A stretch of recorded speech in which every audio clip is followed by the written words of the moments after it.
Fala pessoal, tudo bem? Na aula de hoje falaremos sobre alguns problemas ambientais decorrentes das práticas agrícolas. Vamos lá?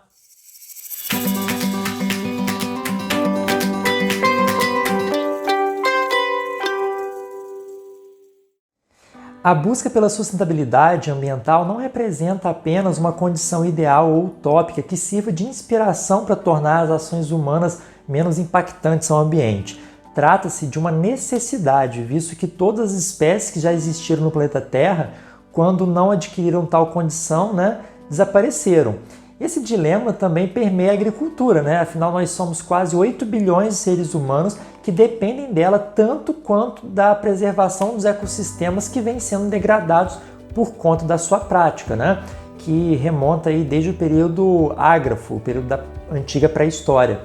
Assim, não há outro caminho senão adaptar as práticas utilizadas às limitações da sustentabilidade. Ou seja, a gente tem que adaptar as práticas da agricultura a um caminho mais sustentável possível.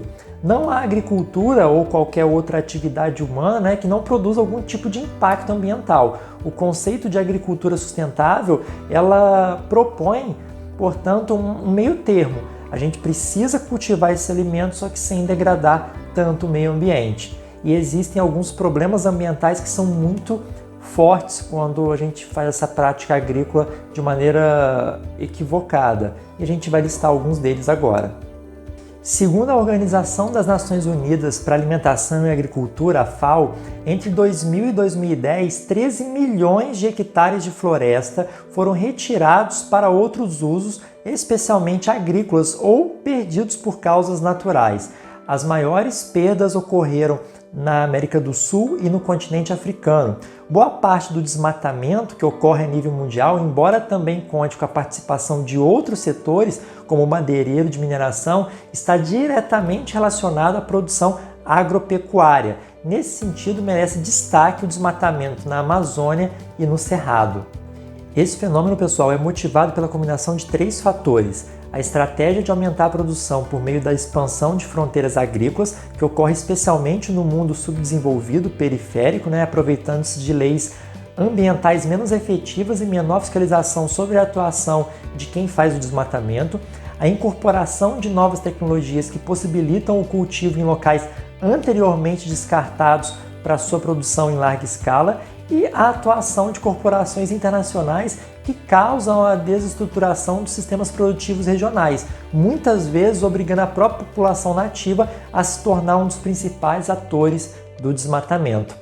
Os graves problemas socioambientais relacionados ao desmatamento mundial decorrente da produção agrícola mostram que é necessário aumentar a produção de alimentos por meio da qualificação e do aumento da produtividade, e não pela ampliação de terras destinadas aos cultivos.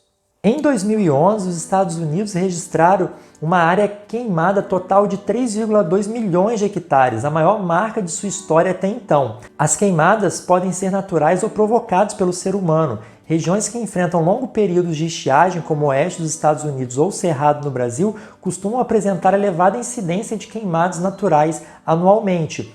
No entanto, na maior parte das queimadas no planeta decorre de ações antrópicas, particularmente quando são praticadas por agricultores ou pecuaristas a fim de limpar a área destinada para o cultivo para o estabelecimento de pastagens. Também são associadas a práticas de desmatamento, já que são utilizados para abrir clareiras após a derrubada do mato e a retirada de madeiras nobres, possibilitando o acesso a novas áreas florestadas. Entre os diversos problemas associados às queimadas, a gente pode citar o acelerado empobrecimento dos solos, a poluição atmosférica. Aqui no Brasil, por exemplo, as queimadas elas representam aproximadamente 75% das emissões nacionais de gases do efeito estufa, a erosão e assoreamento dos rios e a perda de biodiversidade. Cerca de 10% da superfície terrestre, totalizando aproximadamente 1,5 bilhão de hectares, já foi irreversivelmente degradada por processos erosivos.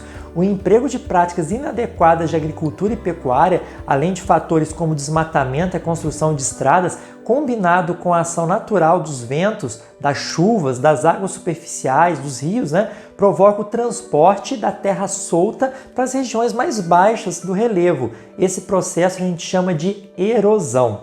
as terras agricultáveis estão mais sujeitas à erosão, porque quando acontece a chuva, os ventos, por exemplo, essa camada superficial do solo que está solta por conta da prática agrícola acaba sendo levada para as partes mais baixas do relevo.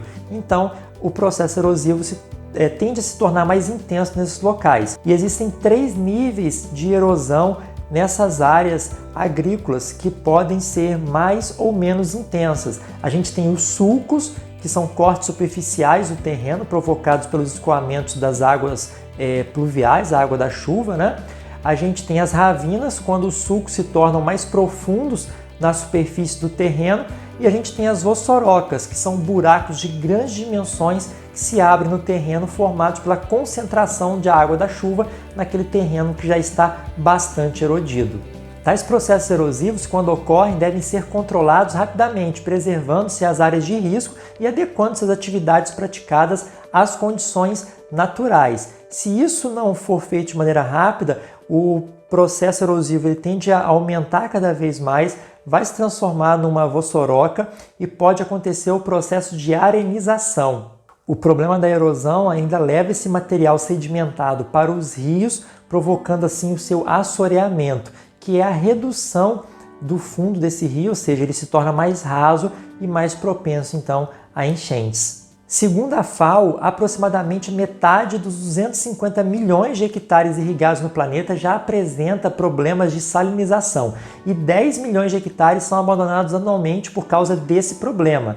A salinização é o processo que leva ao acúmulo de sais solúveis na superfície do solo, prejudicando então a fertilidade. Ele pode ser causado por 3 problemas distintos: a aproximação entre o lençol freático e a superfície, fazendo com que os sais se acumulem pela evaporação da água, uso inadequado e excessivo de água para irrigação em locais com clima seco, pois os sistemas de drenagem podem não ser suficientes se falta chuvas que contribuem para a não lavagem do solo, e intrusão nos lençóis freáticos de água salgada em regiões costeiras. A salinização é uma das principais causas de desertificação no planeta, fenômeno que atinge os níveis mais perigosos em alguns locais, como na Ásia Central, em virtude da expansão do cultivo irrigado de algodão, e no Sahel africano também é uma área que acontece muito esse processo. Segundo a OMS, dos 3 milhões de casos de intoxicações agudas por uso inadequado de defensivos químicos registrados anualmente no mundo, os quais provocam a morte de mais de 20 mil pessoas, 2,1 milhões são registrados nos países em desenvolvimento. O Brasil é o maior consumidor mundial desse tipo de produto. Além das queimadas que geram expressiva poluição atmosférica e dos processos erosivos que levam à degradação de rios e lagos, as práticas agrícolas, especialmente as que utilizam defensivos agrícolas e fertilizantes químicos, estão associados à contaminação do solo, das águas e dos próprios alimentos produzidos. Trata-se da poluição decorrente tanto da aplicação excessiva e inadequada de tais produtos, os agrotóxicos, ou do descarte impróprio das embalagens. Os componentes químicos, em alguns casos, incluindo metais pesados altamente tóxicos, tendem a contaminar o solo e são conduzidos pelas águas da chuva ou pela irrigação até atingir o leito dos rios e se infiltrar até o lençol freático. Conforme o produto utilizado, a contaminação pode perdurar por muitos anos, provocando aí a contaminação de pessoas a longo prazo. Além disso, a biodiversidade local é afetada e há risco de a contaminação se estender a outras regiões situadas no entorno. O problema, pessoal, é mais acentuado nos países subdesenvolvidos, tanto pela menor fiscalização dos procedimentos, quanto pelo fato da legislação ambiental, em alguns casos, ser mais permissiva em relação ao uso de determinados tipos de produtos já proibidos em outros países, como aconteceu aqui no Brasil recentemente, onde muitos produtos, muitos agrotóxicos que estavam proibidos de serem utilizados aqui no Brasil foram permitidos na atual gestão. Bom, pessoal, essa foi a nossa aula de hoje, espero que tenham gostado. Se você não se inscreveu no canal ainda, se inscreva, curta o vídeo, compartilhe com os amigos. Qualquer dúvida, estou à disposição de vocês. Um grande abraço, tchau!